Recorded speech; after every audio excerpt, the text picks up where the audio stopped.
ಎಲ್ಲರಿಗೂ ನಮಸ್ಕಾರ. ಪ್ರಸ್ತುತಪಡಿಸುವವರು ಸುರೇಶ್ ಎಚ್.ಬಿ, ವಿಜ್ಞಾನ ಶಿಕ್ಷಕರು, ಬೆಂಗಳೂರು ಗ್ರಾಮಾಂತರ ಜಿಲ್ಲೆ. ಸಾಮಾನ್ಯ ವಿಜ್ಞಾನಕ್ಕೆ ಸಂಬಂಧಿಸಿದ ವಿಷಯಗಳ ಬಗ್ಗೆ ತಿಳಿದುಕೊಳ್ಳೋಣ. T-90 ಇದು ಸ್ವದೇಶಿ ನಿರ್ಮಿತ ಯುದ್ಧ ಟ್ಯಾಂಕ್. ಬ್ರಹ್ಮೋಸ್ ಇದು ಭಾರತ ನಿರ್ಮಿತ ಖಂಡಾಂತರ ಅಗ್ನಿ ಕ್ಷಿಪಣಿ. ಸ್ಟೆಲ್ತ್ ಟೆಕ್ನಾಲಜಿ ಎಂದರೆ ಯುದ್ಧ ವಿಮಾನಗಳು, ಜಲವಾಹನಗಳು, ಕ್ಷಿಪಣಿಗಳಂತಹವುಗಳನ್ನು ನಿರ್ಮಿಸಲು ಉಪಯೋಗಿಸುವ ತಂತ್ರಜ್ಞಾನ. ಪೇಸ್ ಇದು ರಕ್ಷಣಾ ಸಂಶೋಧನೆ ಮತ್ತು ಅಭಿವೃದ್ಧಿ ಸಂಸ್ಥೆ ಅಭಿವೃದ್ಧಿಪಡಿಸಿರುವ ಸೂಪರ್ ಕಂಪ್ಯೂಟರ್. ಕ್ಷಿಪಣಿಗಳು, ಯುದ್ಧ ವಿಮಾನಗಳ ವಿನ್ಯಾಸ ಮತ್ತು ವಾಣಿಜ್ಯ ಸೇವೆ ನೀಡುವುದು ಇದರ ಉದ್ದೇಶ. ಓಝೋನ್ ಪದರದ ಬರಿದಾಗುವಿಕೆಯಿಂದಾಗಿ ಭೂಮಿಯ ಮೇಲಿನ ಜೀವಿಗಳಿಗೆ ಅತಿ ನೇರಳೆ ಕಿರಣಗಳು ಬೀಳುತ್ತವೆ. ಭೂಮಿಯ ಮೇಲ್ಮೈಯಿಂದ 20 ರಿಂದ 60 ಕಿಲೋಮೀಟರ್ ಎತ್ತರದಲ್ಲಿ ಓಝೋನ್ ಅನಿಲವಿರುತ್ತದೆ. ಫೈರ್ ವಾಲ್ ಎಂದರೆ ಕಂಪ್ಯೂಟರ್ ಭದ್ರತೆಗೆ ಸಂಬಂಧಿಸಿದ ತಂತ್ರಜ್ಞಾನ. ಮಾಲ್ವೇರ್ ಎಂದರೆ ಕಂಪ್ಯೂಟರ್ ವ್ಯವಸ್ಥೆಯನ್ನು ಹಾನಿಗೊಳಿಸಲು ಮಾಡುವ ಸಾಫ್ಟ್ವೇರ್. ರೂಟ್ ಕೆಟ್ ಎಂದರೆ ಇದು ವಿಶೇಷ ಪ್ರೋಗ್ರಾಂ. ಇಡೀ ಆಪರೇಷನ್ ಸಿಸ್ಟಮ್ ಅನ್ನು ಹಾನಿಗೊಳಿಸಲು ನಿರ್ದೇಶಿಸಲಾಗುತ್ತದೆ. ರಷ್ಯಾ ಮೊದಲು ಉಪಗ್ರಹ ಉಡಾಯಿಸಿದ ದೇಶ.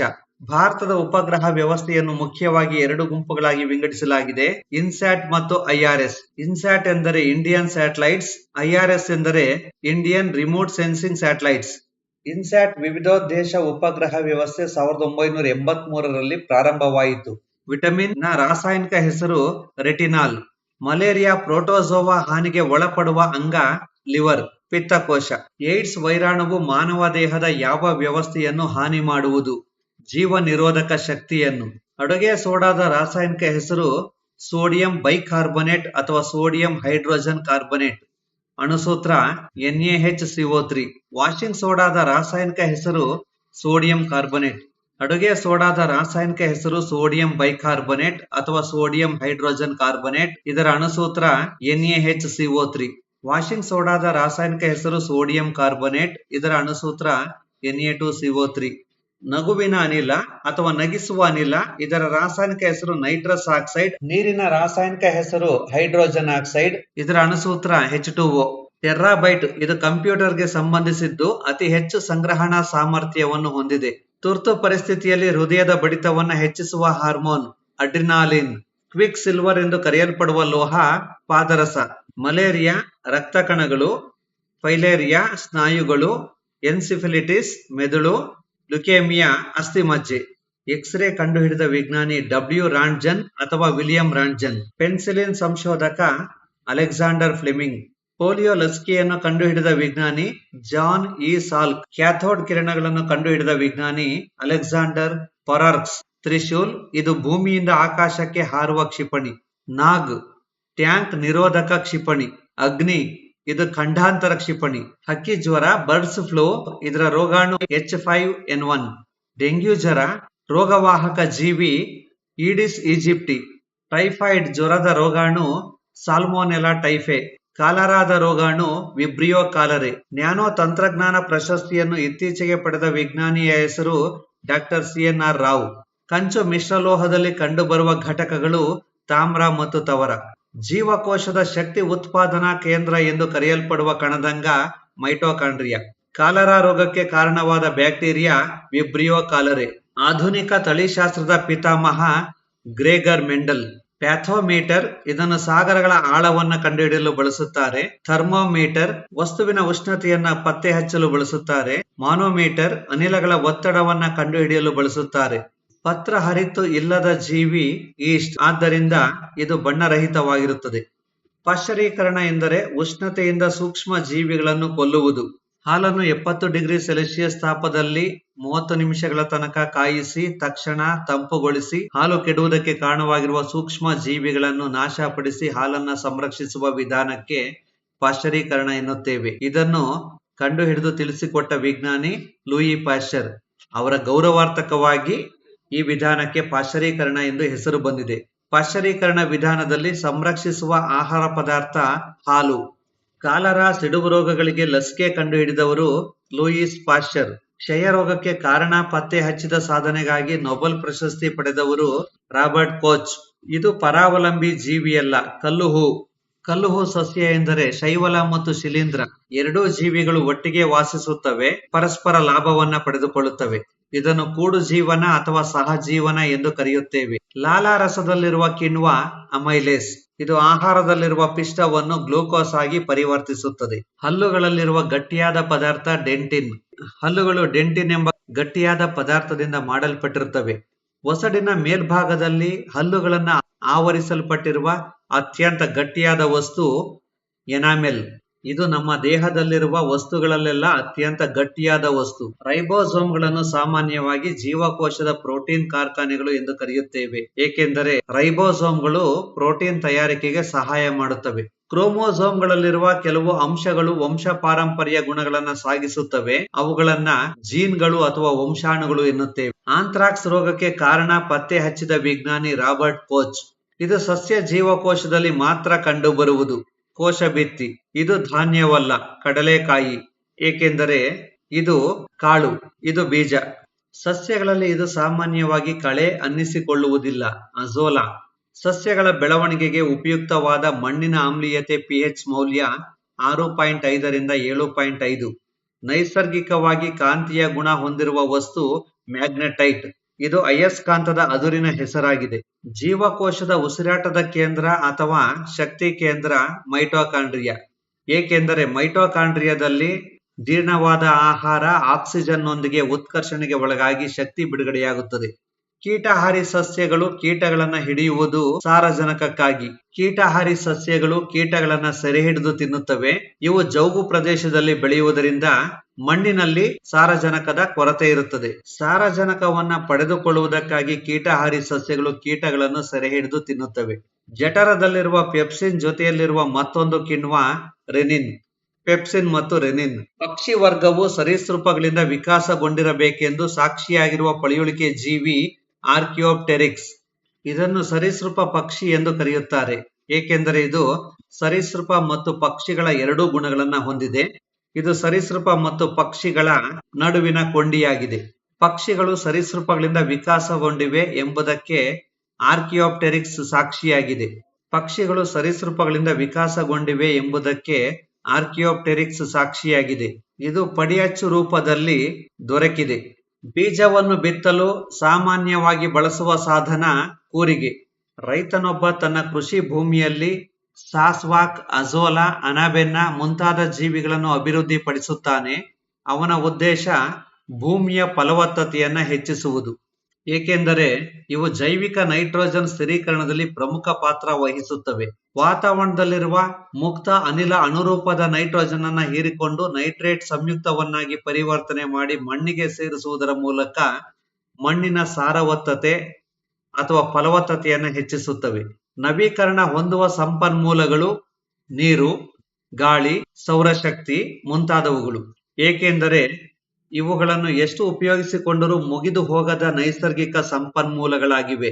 ಜೀರ್ಣಾಂಗ ವ್ಯೂಹದ ಈ ಭಾಗ ಜೀರ್ಣವಾಗದ ಆಹಾರದಿಂದ ನೀರನ್ನು ಹೀರಿಕೊಳ್ಳುತ್ತದೆ. ದೊಡ್ಡ ಕರುಳು. ದೊಡ್ಡ ಕರುಳಿನ ಕಾರ್ಯ ಜೀರ್ಣವಾಗದ ಆಹಾರದಿಂದ ನೀರು ಮತ್ತು ಲವಣಗಳನ್ನ ಹೀರಿಕೊಳ್ಳಲು ಸಹಾಯ ಮಾಡುತ್ತದೆ. ಜೀರ್ಣಾಂಗ ವ್ಯೂಹದ ಈ ಭಾಗ ಪಿತ್ತನಾಳದಿಂದ ಪಿತ್ತರಸವನ್ನು ಪಡೆಯುತ್ತದೆ. ಡಿಯೋಡಿನಮ್ ಅಂದರೆ ಸಣ್ಣ ಕರುಳಿನ ಮೊದಲನೆಯ ಭಾಗ. ಆಹಾರದ ಘಟಕವಾಗಿರುವ ಈ ಪೋಷಕಾಂಶ ದೇಹಕ್ಕೆ ಶಕ್ತಿಯನ್ನು ಒದಗಿಸುತ್ತದೆ. ಕಾರ್ಬೋಹೈಡ್ರೇಟ್. ನಮ್ಮ ದೇಹಕ್ಕೆ ಬೇಕಾಗಿರುವ 80%ಕ್ಕಿಂತಲೂ ಅಧಿಕ ಶಕ್ತಿಯನ್ನು ಒದಗಿಸುವ ಪೋಷಕಾಂಶ ಕಾರ್ಬೋಹೈಡ್ರೇಟ್.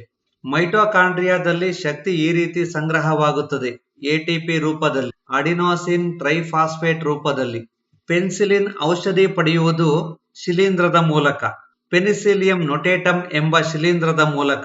ಇದು ಕಸಬರಕೆಯ ಆಕಾರದಲ್ಲಿರುತ್ತದೆ. ಹೆಚ್ಚಿನ ಜೀವಿಗಳು ಜೀವಿಸಲು ಅನುಕೂಲಕರ ಉಷ್ಣತೆಯ ವ್ಯಾಪ್ತಿ 10 ಡಿಗ್ರಿ ಸೆಲ್ಸಿಯಸ್ ನಿಂದ 35 ಡಿಗ್ರಿ ಸೆಲ್ಸಿಯಸ್. ಈ ವನ್ಯಜೀವಿ ಅಪಾಯಕ್ಕೊಳಗಾಗಿರುವ ಪ್ರಭೇದಗಳ ಪಟ್ಟಿಯಲ್ಲಿಲ್ಲ. ನವಿಲು. ನಮ್ಮ ರಾಷ್ಟ್ರ ಪಕ್ಷಿ ಗಂಡು ನವಿಲು. ಈ ರಸಗೊಬ್ಬರದಲ್ಲಿ ಸಾರಜನಕದ ಪ್ರಮಾಣ ಹೆಚ್ಚಾಗಿರುತ್ತದೆ. ಯೂರಿಯಾದಲ್ಲಿ ಸಾರಜನಕದ ಪ್ರಮಾಣ 46% ಇರುತ್ತದೆ. ಕೊಬ್ಬುಗಳನ್ನು ಗ್ಲಿಸರಾಲ್ಗಳಾಗಿ ವಿಭಜನೆ ಮಾಡುವ ಕಿಣ್ವ ಲಿಪೇಸ್. ಈ ವಸ್ತುವಿನಲ್ಲಿ ಕೊಬ್ಬುಗಳು ಕರಗುವುದಿಲ್ಲ. ನೀರು. ರಕ್ತದಲ್ಲಿ ಆಕ್ಸಿಜನ್ ಸಾಗಾಣಿಕೆಗೆ ಸಹಾಯ ಮಾಡುವ ರಕ್ತದಲ್ಲಿರುವ ಕೆಂಪು ಘಟಕ, ಕೆಂಪು ವರ್ಣಕ, ಹಿಮೋಗ್ಲೋಬಿನ್. ಇದು ನೈಸರ್ಗಿಕ ಸಂಪನ್ಮೂಲವಲ್ಲ. ಫಾಸಿಲ್ ಇಂಧನಗಳು.